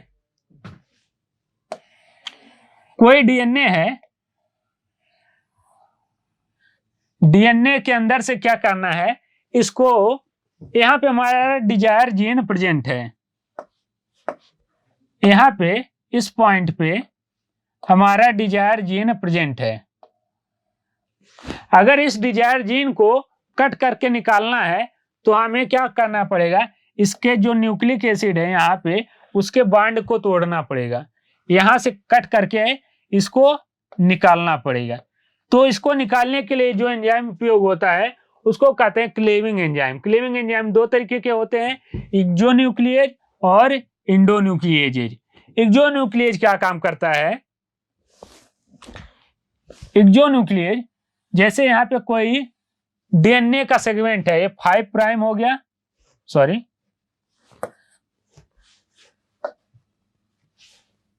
ये 5 प्राइम हो गया, ये 3 प्राइम हो गया, यहाँ पे 3 प्राइम एंड 5 प्राइम एंड। एक्सोन्यूक्लिएज क्या काम करता है? यहाँ पे कोई न्यूक्लिक एसिड का एक सेगमेंट है, रैंडम सेगमेंट हम लेते हैं, जैसे G C C G A T T C G G C T A A, ये कोई सेगमेंट है, ये डीएनए का एक सेगमेंट है। एक्सोन्यूक्लिएज क्या करेगा? यहाँ पे अगर हमें क्या करना है, इस पोजीशन पे कट करना है, first position, second position, third position, fourth position, terminal position से हमें क्या करना है? डीएनए को कट करना है तो एक्सोन्यूक्लिएज का उपयोग करेंगे। डीएनए का सेगमेंट है, कोई सेगमेंट के अगर टर्मिनल पोजीशन यानी कि फर्स्ट, सेकंड, थर्ड और फोर्थ, इस टर्मिनल पोजीशन से हमें डीएनए का उपयोग, डीएनए को काट के निकालना है तो हम लेंगे एक्सोन्यूक्लिएज। एक्सोन्यूक्लिएज। लेकिन अगर हमें क्या करना है, कोई डीएनए का सेगमेंट है जी सी सी ए टी टी सी जी जी, आप लोग बोलिए ए, सॉरी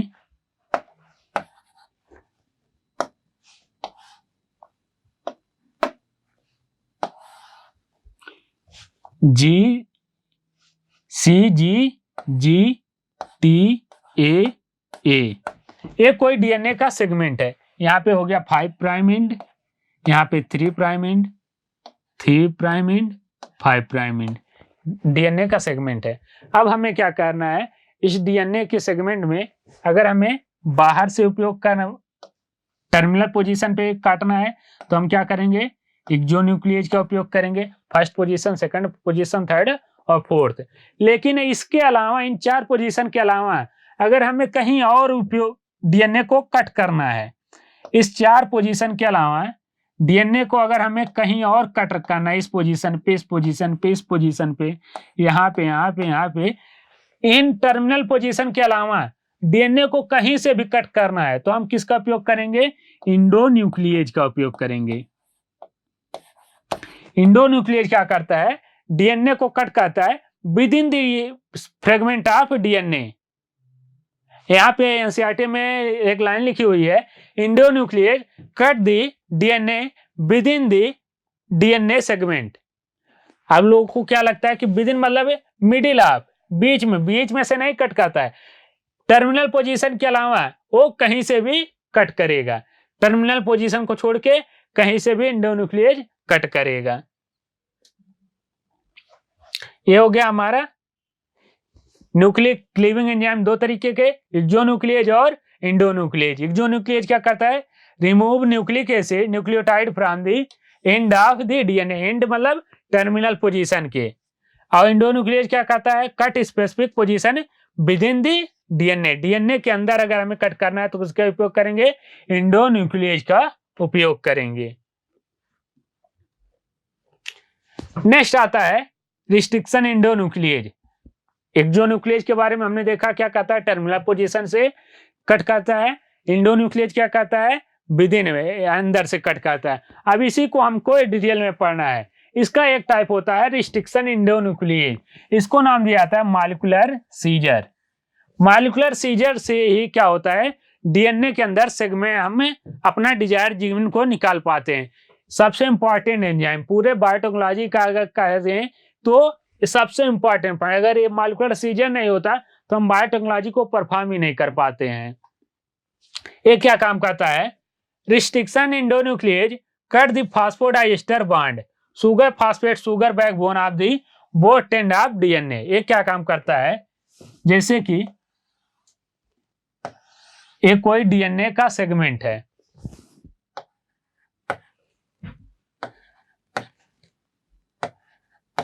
डीएनए के सेगमेंट से अगर हमें इसके अंदर बीच में कट लगाना है, डिजायर्ड जीन को कट करके निकालना है, तो हमें क्या करना होगा, फॉस्फोडाइएस्टर बॉन्ड को तोड़ना होगा। आपको सबको पता है दो न्यूक्लियोटाइड को जोड़ने का काम कौन करता है, फॉस्फोडाइएस्टर बॉन्ड है। अगर हमें कट करना है तो फॉस्फोडाइएस्टर बॉन्ड को कट करना पड़ेगा, उसको इंडोन्यूक्लियेज क्या करता है, तोड़ता है और डिजायर जीन में कट लगाता है, डिजायर जीन को बाहर निकालने का काम करता है। It cut the DNA by the process of hydrolysis. Hydrolysis मतलब हाइड्रोजन बॉन्ड जो होता है, इसके बीच में हाइड्रोजन बॉन्ड होता है, उसको तोड़ने का काम करता है। They cut at a specific site within which is known as restriction site और द रिकॉग्निशन साइट। ये क्या काम करता है, जो हमारा रिस्ट्रिक्शन इंडोन्यूक्लियेज होता है ये हर जगह नहीं कट लगाता है, इसको कट लगाने के लिए एक स्पेसिफिक पोजीशन चाहिए। स्पेसिफिक पोजीशन मतलब जैसे कि अगर इसको यहां कट लगाना है, यहां नहीं लगाएगा, स्पेसिफिक पोजीशन 2, 4, 8, 6, 8 इस न्यूक्लियोटाइड पे कट लगाता है। जैसे कि यहाँ पे कट लगा सकता है, इस पॉइंट पे सेकंड पोजीशन पे कट लगा सकता है, 4th पे लगा सकता है, 6 पे लगा सकता है, 8 पे लगा सकता है। तो एक स्पेसिफिक पोजीशन पे कट लगा रहा है, रिस्ट्रिक्ट कर रहा है कि इस फर्स्ट पोजीशन पे नहीं लगाएगा, सेकंड पोजीशन पे लगाएगा, इसीलिए इसका नाम होता है रिस्ट्रिक्शन इंडोन्यूक्लियेज। देख कहते हैं specific site which is known as restriction site और रिकॉग्निशन साइट। रिकॉग्नाइज करेगा कि ये सेकंड पोजीशन है, यहीं पे कट लगाना है तो वहीं पे कट लगाएगा।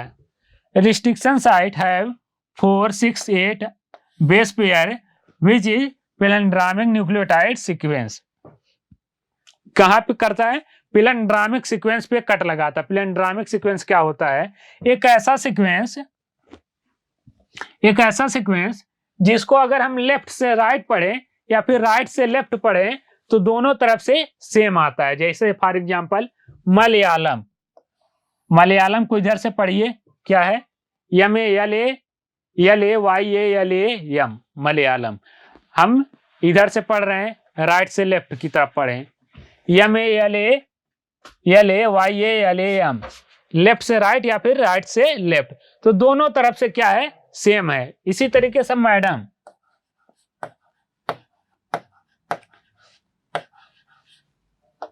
यम A D A M, M A D A M, left से राइट पढ़ें या फिर राइट से लेफ्ट पढ़ें, दोनों तरफ से सेम आता है। Sequence of nucleotide same from both and, ऐसे साइड पे जहां पे सीक्वेंस क्या हो, दोनों तरफ से सेम हो।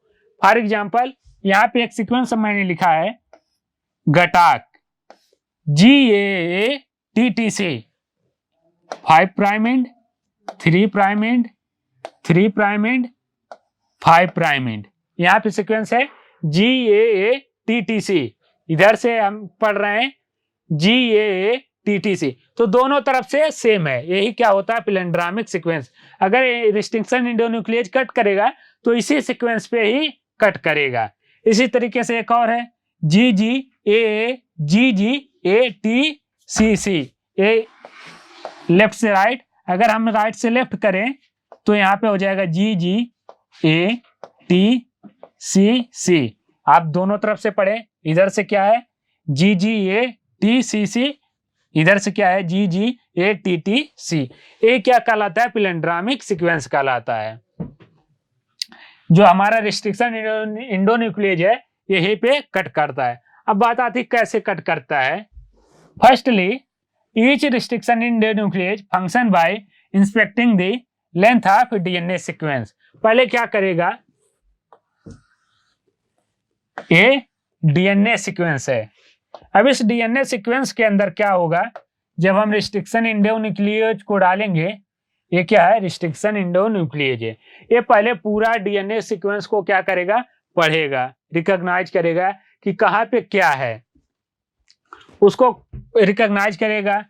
Once it find a specific position sequence it will bind to the DNA।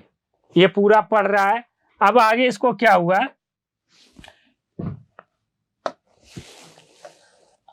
आगे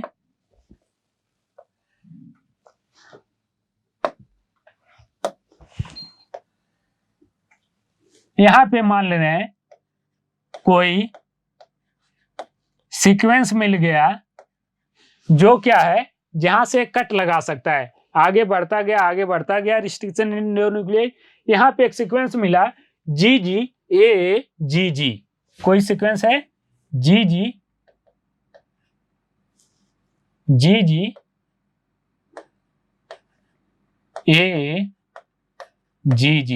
अब ये क्या करेगा, यहां पे जाएगा, सीक्वेंस को मिला तो यहां पे कट लगाएगा। कट कैसे लगाएगा, once it find a specific recognition sequence it will bind to the DNA। अब इसे DNA से बाइंड हो जाएगा। now restriction endonuclease cut between the same two base on the opposite strand of sugar phosphate backbone। क्या करता है, sugar phosphate backbone जो है उसके अंदर ये कट लगाता है, यहां से ये कट लगाएगा। फर्स्ट डिस्कवर्ड रिस्ट्रिक्शन एंडोन्यूक्लियेज की बात करें, हिंद सेकंड है, इसको डिस्कवर करने का काम स्मिथ ने किया था। स्मिथ जो थे फर्स्ट सबसे पहले रिस्ट्रिक्शन एंडोन्यूक्लियेज को डिस्कवर किया था। रिस्ट्रिक्शन एंडोन्यूक्लियेज जो होता है ये बैक्टीरिया के अंदर प्रेजेंट होता है, तो बैक्टीरिया के अंदर सबसे पहले डिस्कवर करने का काम स्मिथ ने किया था। और कौन था, हिंद सेकंड है, इसका नाम है Hind second. Later on Eco R one discovered by Smith, Nathan and Arber. उसके बाद क्या किए थे, इको आर1 में, इको आर1 ये क्या है, आरई का एक टाइप है, ये भी एक तरीके का क्या है रिस्ट्रिक्शन एंडोन्यूक्लियेज। उसको डिस्कवर करने का काम कौन किया था, स्मिथ, नाथन और आर्बर ने किया था। ये बहुत ही उपयोगी क्या है, बहुत इंपॉर्टेंट है इको आर1। इको आर1 से हम बहुत सारे डिजायर जीन को कट कर सकते हैं। Restriction enzyme are found in bacteria, ये बैक्टीरिया के अंदर पाए जाते हैं। There are 2 enzyme responsible for restriction of growth of bacteriophage in bacteria, methylase, restriction endonuclease. ये रिस्ट्रिक्शन एंजाइम का काम क्या होता है बैक्टीरिया के अंदर, रिस्ट्रिक्शन एंजाइम क्या करता है, कोई बैक्टीरिया है, कोई बैक्टीरियल सेल है। अब इस बैक्टीरियल सेल के ऊपर क्या होगा, इस बैक्टीरियल सेल के ऊपर आके वायरस अटैक करेगा। कोई बैक्टीरिया है, बैक्टीरिया के ऊपर आके वायरस अटैक किया। अब ये वायरस क्या काम करेगा, अपना जो डीएनए है वो इसके अंदर ट्रांसफर करेगा, अपना डीएनए इसके अंदर ट्रांसफर करेगा। अगर इसका डीएनए बैक्टीरिया के अंदर चला आया तो ये इसके मैकेनिज्म को, इसके डीएनए को अपने अंदर ले लेगा, अपने कंट्रोल में ले लेगा, जैसा कि एड्स में होता था। यहाँ पे क्या करेगा, बैक्टीरिया क्या काम करती है, बैक्टीरिया के अंदर आरई एंजाइम प्रेजेंट होता है। ये आरई एंजाइम क्या करती है, जैसे ही वायरस ने अपने डीएनए को इसके अंदर ट्रांसफर किया, वैसे ही आरई एंजाइम क्या करेगा, इसे डीएनए के फ्रेगमेंट कर देगा, बहुत छोटे छोटे टुकड़े कर देगा, जिससे कि ये जो वायरस है ये इस बैक्टीरिया के अंदर ग्रोथ नहीं कर पाएगा। क्यों? क्योंकि उसका डीएनए फ्रेगमेंट हो गया, टूट गया कई टुकड़ों में। उसको काटने का काम कौन किया, आरई ने काटने का काम किया। अब यहाँ पे क्या किया, इस आरई ने जो वायरस का डीएनए था उसको फ्रेगमेंट में कट कर दिया। अब वायरस को डीएनए को अगर कट कर सकता है तो ये बात आती है कि जो बैक्टीरिया का खुद का डीएनए है, बैक्टीरियल डीएनए जो खुद का है, इसको भी तो कट कर सकता है। तो इसके लिए क्या काम करता है, एक सेकंड एंजाइम होता है मिथाइलेज। मिथाइलेज क्या काम करता है, मिथाइल ग्रुप को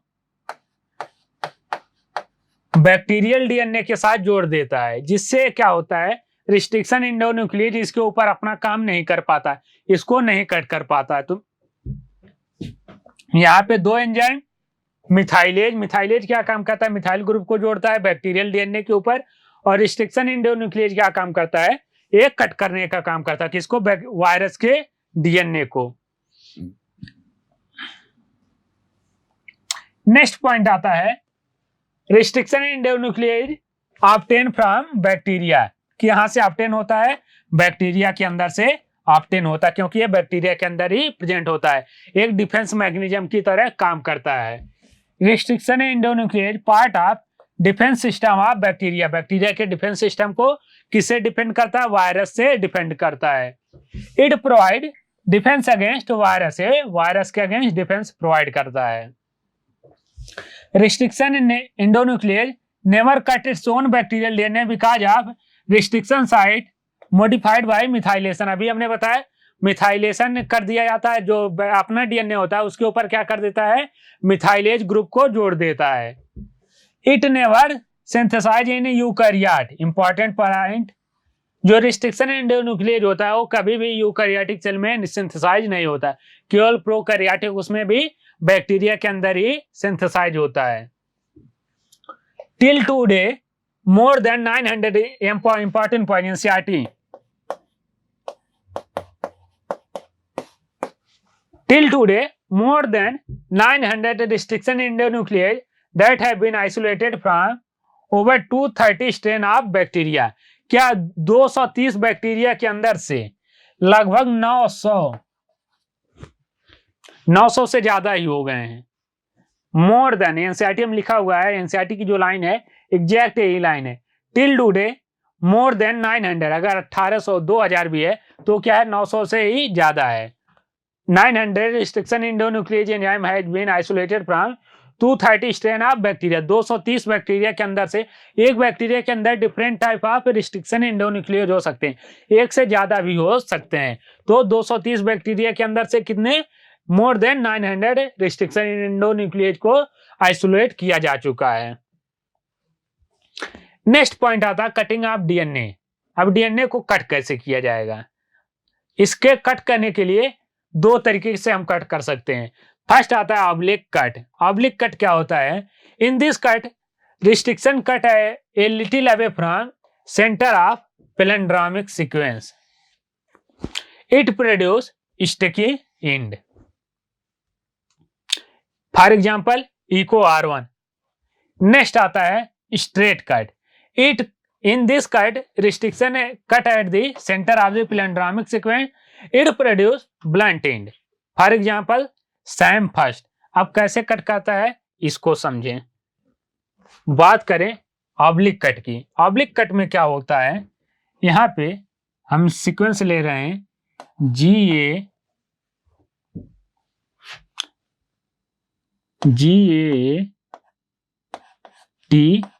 T सी, GAATTC, एक ए हो गया 5 प्राइम एंड का, CTTAAG,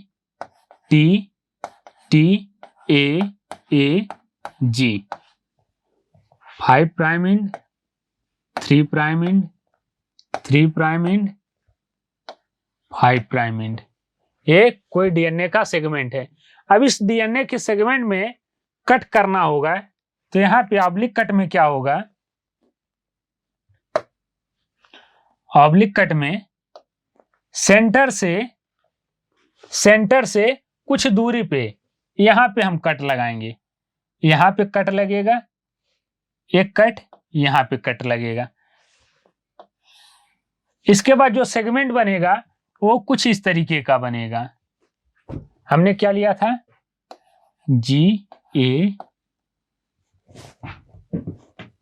हमने क्या सेगमेंट लिया था, GATTC,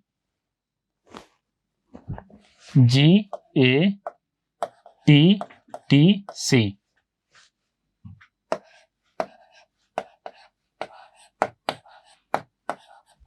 जो यहां पे कट बनता है वो हमने कट कहां लगाया था, इस पोजीशन पे कट किया था, इस पोजीशन पे कट किया था। ये हमारा पूरा फ्रेगमेंट है, पूरा डीएनए है। अब यहां से जो बनेगा वो इस तरीके का बनेगा। एक तो बनेगा GAATTC, एक बनेगा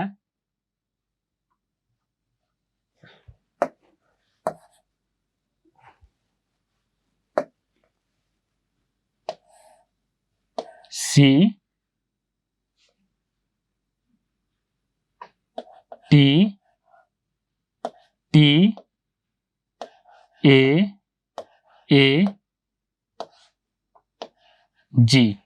यहां पे जो एंड प्रोड्यूस हो रहे हैं, यहां पे इसके बीच में क्या होगा, इसके बीच में यहां पे हाइड्रोजन बॉन्ड प्रेजेंट होगा। तो यहां पे एंड जो प्रोड्यूस हो रहे हैं ये आपस में स्टिकी हैं, चिपके हुए हैं, किसकी मदद से, हाइड्रोजन की बॉन्ड की मदद से। तो यहाँ पे इसको क्या कहते हैं, स्टिकी एंड। यहाँ पे कौन सा एंड प्रोड्यूस हो रहा है, sticky end, produce sticky end. इसका example Eco R1। Blunt end की बात करें, ब्लंट एंड में क्या होता है, यहां पे सीक्वेंस लें GGCC।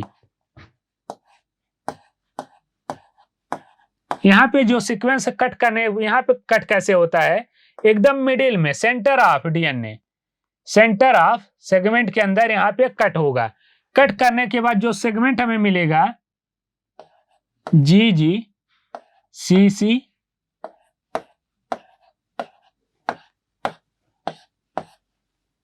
ये दोनों एंड आपस में क्या होंगे, ये आपस में जुड़ नहीं सकते हैं। क्या होते हैं, जुड़ नहीं, प्रोड्यूस ब्लंट एंड। क्योंकि जुड़ने के लिए क्या चाहिए हमें, लाइगेज एंजाइम चाहिए। दोनों एंड आपस में जुड़ नहीं सकते। क्यों, क्योंकि इसके अंदर क्या है, लाइगेज एंजाइम प्रेजेंट नहीं है।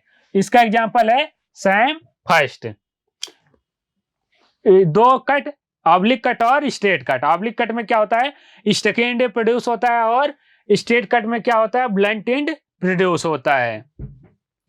एग्जाम्पल की बात करें, ऑब्लिक कट में इको R1 और हमारे ब्लंट एंड में Sam first. Nomenclature of restriction endonuclease, अगर हमें नॉमेनक्लेचर करना है, जैसे कि इको R1 है तो इको R1 कैसे नाम पड़ा, सैम फर्स्ट कैसे नाम पड़ा, हिंद सेकंड कैसे नाम पड़ा। तो नॉमेनक्लेचर की बात करें, it consist of 3 to 4 letter plus 1 Roman number. जैसे कि इको R1, 1 क्या है, ए रोमन नंबर है, इको R1 क्या है, लेटर है। फर्स्ट लेटर जो होता है इंडिकेट जीनस ऑफ बैक्टीरिया। जो जैसे एग्जांपल के लिए इको R1, जो पहला लेटर होता है ई जो है ये जीनस को बताता है। जैसे कि ई यहां पे बता रहा है स्ट्रिया। जो सेकंड और थर्ड लेटर होता है, सेकंड और थर्ड लेटर जैसे कि सी और ओ है, वो क्या बताता है, स्पीशीज ऑफ बैक्टीरिया। कौन सी स्पीशीज की बैक्टीरिया उसको बताता है। जैसे यहाँ पे CO बता रहा है कोलाई को, CO क्या बता रहा है, कोलाई को बता रहा है। R जो होता है, फोर्थ लेटर जो होता है, वो क्या करता है, स्ट्रेन ऑफ बैक्टीरिया, ये बैक्टीरिया के स्ट्रेन को बताता है कि किस स्ट्रेन की बैक्टीरिया है। बैक्टीरिया के अंदर स्ट्रेन होता है, वो स्ट्रेन को बताता है। और जो रोमन नंबर होता है वो क्या बताता है, order in which the enzyme were isolated from bacteria.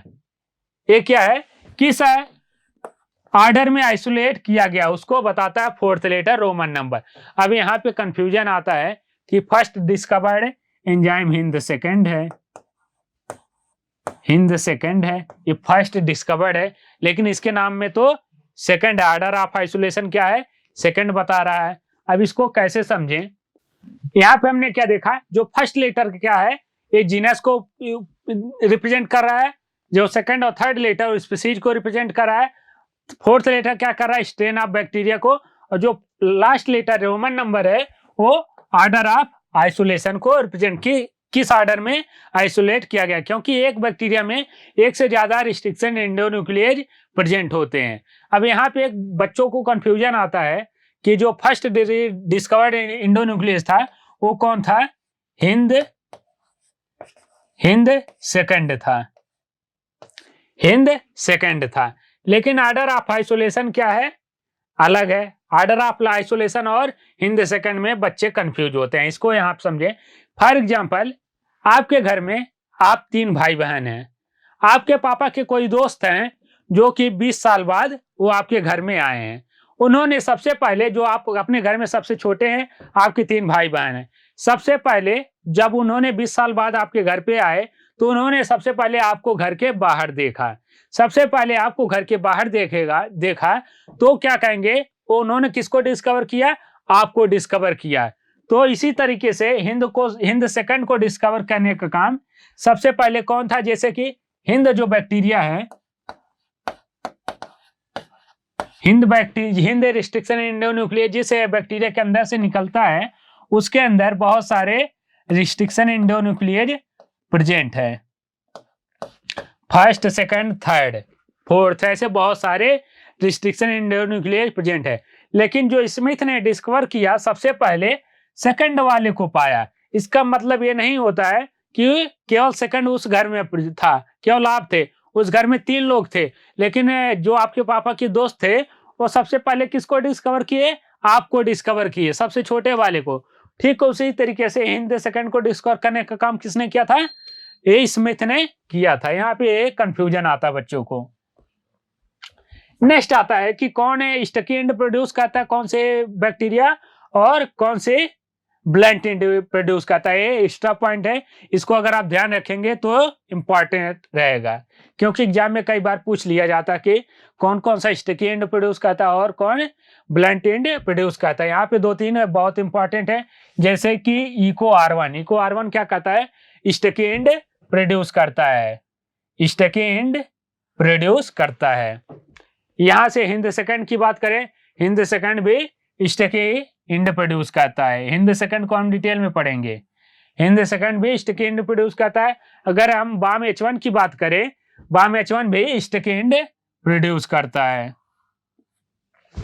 वहीं पे हे थर्ड की बात करें, हे थर्ड ब्लंट एंड प्रोड्यूस करता है, हे थर्ड ब्लंट एंड प्रोड्यूस करता है। ये एकदम मिडिल से कट लगाता है, बीच में से कट लगाता है, लेकिन जो इको R1 हिंद थर्ड और बाम फर्स्ट है ये मिडिल से थोड़ा दूर हट के कट लगाते हैं, जिससे क्या हमें मिलता है, स्टकी एंड मिलता है।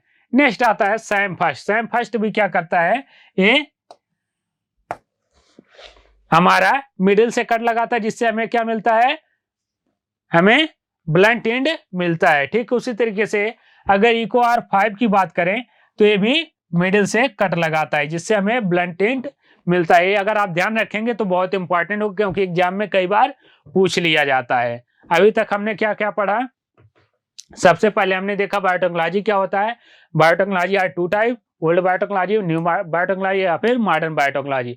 हमने 2 साइंटिस्ट देखा, पॉल बर्ग देखा पॉल वर्क क्या थे, फादर ऑफ जेनेटिक इंजीनियरिंग। हमने स्टैनले कोहेन, हर्बर्ट बोयर को बारे में पढ़ा है। इन्होंने क्या किया था, सब फर्स्ट रिकॉम्बिनेंट डीएनए को बनाया था। फिर हमने देखा टूल्स ऑफ बायोटेक्नोलॉजी। बायोटेक्नोलॉजी के टूल्स की बात करें, इसमें 4 टूल्स आते हैं। फर्स्ट एंजाइम आता है, सेकंड हमारा आता है वेक्टर या फिर होस्ट वेक्टर, थर्ड आता है हमारा डिजायर जीन, फोर्थ आता है हमारा होस्ट। अगर हम एंजाइम की बात करें, एंजाइम में सबसे पहला एंजाइम हमारा होता है लाइटिक एंजाइम। लाइटिक एंजाइम क्या काम करता है, हमारे डिजायर जीन को निकालने का काम करता है, उस सेल वॉल को डाइजेस्ट करने का काम करता है, जिससे हम डिजायर जीन को निकाल पाते हैं। नेक्स्ट आता है रिस्ट्रिक्शन एंजाइम। रिस्ट्रिक्शन एंजाइम क्या काम करता है, कट करने का काम करता है। हमें डिजायर जीन तभी मिलेगा जब हम डीएनए के अंदर कट लगाएंगे।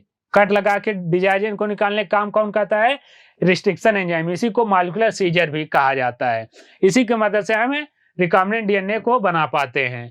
तो सेकंड एंजाइम आ गया हमारा रिस्ट्रिक्शन एंजाइम। रिस्ट्रिक्शन एंजाइम के बारे में हमने पढ़ा कि 2 तरीके से कट लगा सकता है, यहाँ पे ऑब्लिक कट या फिर blunt edge, straight cut. Oblique cut में क्या होता है, स्टेक एंड मिलता है। अगर हम स्ट्रेट कट की बात करें तो वहां पे ब्लंट एंड मिलता है। नेक्स्ट हमारा आता है एंजाइम की बात करें, ज्वाइनिंग एंजाइम या फिर डीएनए लाइगेज।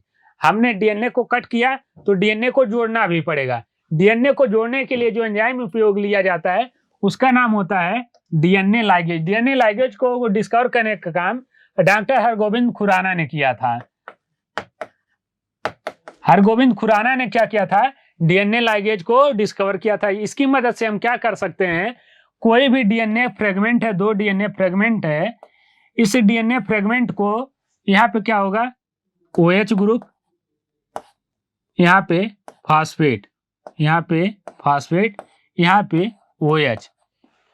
अगर इस डीएनए फ्रेगमेंट को आपस में जोड़ना है तो लाइगेज की मदद से ही ये जुड़ेगा। अगर लाइगेज रहेगा तो लाइगेज दोनों फ्रेगमेंट को आपस में क्या कर देगा, जोड़ देगा। तो डीएनए लाइगेज की मदद से क्या किया जाता है, 2 फ्रेगमेंट को जोड़ा जाता है। DNA ligase join fragment of DNA, DNA fragment को जोड़ने का काम करता है। It make फास्फोडाइएस्टर bond in the DNA. ये क्या काम करता है, फास्फोडाइएस्टर बॉन्ड, OH और फास्फेट के ग्रुप बीच में फास्फोडाइएस्टर बनाने का, बॉन्ड बनाने का काम करता है।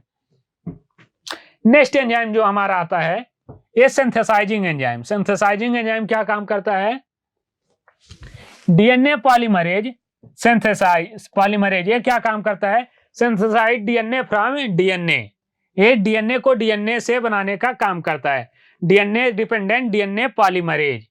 आरएनए पॉलीमरेज, आरएनए पॉलीमरेज क्या कहता है, अगर हमें डीएनए से आरएनए बनाना है तो उसको बनाने में काम करता है। ये सब आप लोग जेनेटिक्स में पढ़ चुके हैं, बहुत ही आसान चीज है।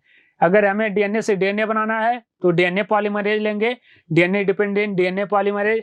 अगर हमें डीएनए से आरएनए बनाना है तो हम क्या लेंगे, RNA polymerase, RNA dependent RNA polymerase. अगर हमें आरएनए से डीएनए बनाना है तो हम क्या करेंगे, रिवर्स ट्रांसक्रिप्टेज लेंगे। रिवर्स ट्रांसक्रिप्टेज क्या करता है, आरएनए से डीएनए को बनाने का काम करता है। ये हमारा सिंथेसाइजिंग एंजाइम हो गया। नेक्स्ट एंजाइम जो हमारा आता है एल्कलाइन फॉस्फेटेज। एल्कलाइन फॉस्फेटेज क्या काम करता है, this enzyme remove phosphate group from 5 prime end of the DNA, this prevent recirculation of the plasmid. ये क्या काम करता है,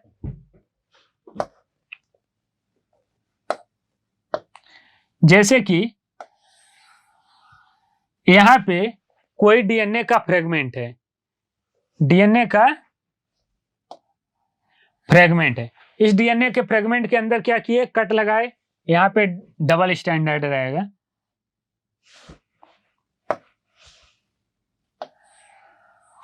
इस डीएनए फ्रेगमेंट के अंदर कट लगाए, यहाँ पे 2 एंड बनेगा, 5 प्राइम एंड, 5 प्राइम का थर्ड, 3 प्राइम, 3 प्राइम, 5 प्राइम। यहाँ पे OH ग्रुप, सॉरी यहाँ पे फास्फेट ग्रुप, 3 प्राइम पे OH, OH, यहाँ पे फास्फेट। ये फास्फेट ग्रुप को क्या करता है, enzyme remove the phosphate group from the 5 prime and. ये 5 प्राइम एंड पे क्या करता है, जो हमारा फास्फेट लगा हुआ है इसको हटा देता है, इसको कट करके निकाल देता, फास्फेट ग्रुप को कट करके जब निकाल देगा तो हमारा जो डीएनए लाइगेज है ये आपस में जुड़ नहीं पाएगा, ये प्लाज्मिड जो है आपस में फिर से जुड़ नहीं पाएगा, क्योंकि जुड़ने के लिए फास्फेट चाहिए।